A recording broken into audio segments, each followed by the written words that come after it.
Are you familiar with the cash flow quadrants? No. The ESBI quadrant? No. Okay.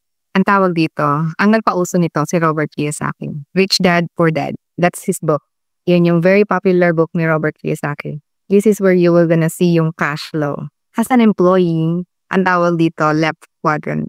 Sa left quadrant, you have a job as an employee. And then, while you're having a job, maiisip mo parang pagod na ako magtrabaho. I want to work by myself.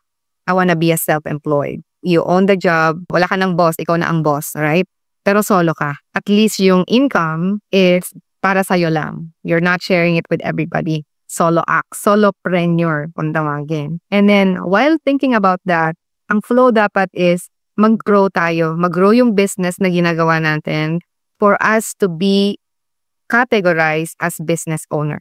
Ang business owner, ito yung maraming employees, just like your bosses, the owner of your companies. So, we have to go up on that level to be considered on the right quadrant. Ang right quadrant, na andito yung freedom. Pag employee ka at self-employed, wala kang freedom dito. Your income is determined by the number of hours you work. Tama? No work, no pay. Pagka naman nag-solopreneur ka, okay, let's say kagaya ng mga dentist, na solo lang sila, lawyer, solo lang sila, di ba?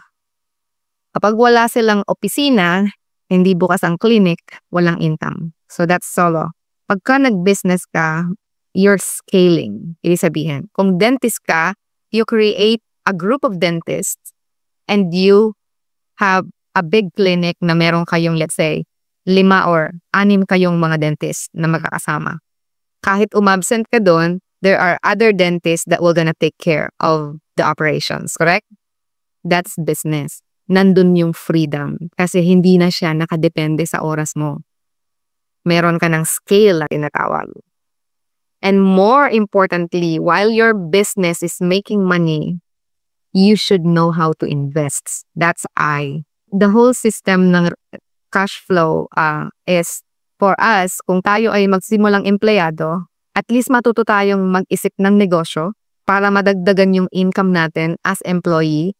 And then, i-grow natin yung income na yon as a solopreneur na, okay, pare-pareho tayo magagaling magluto. Kunwari, magaling tayo magluto, magaling tayo sa kusina.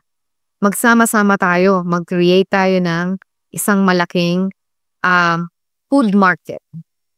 Na ikaw ang luto mo is puro pansit, ako puro ulam, something like that. Anyways, so that's sa pagsama-samahin natin, so we have a business. And then, when this business grow, mag-e-expand yung negosyo natin, kumikita yan, let's put our money to work para magkaroon tayo ng malaking passive investment, which are hard assets. Ang tinuturo nila dito is real estate. Kasi only real estate can give you income while you're sleeping. Only big business can give you income while you're traveling.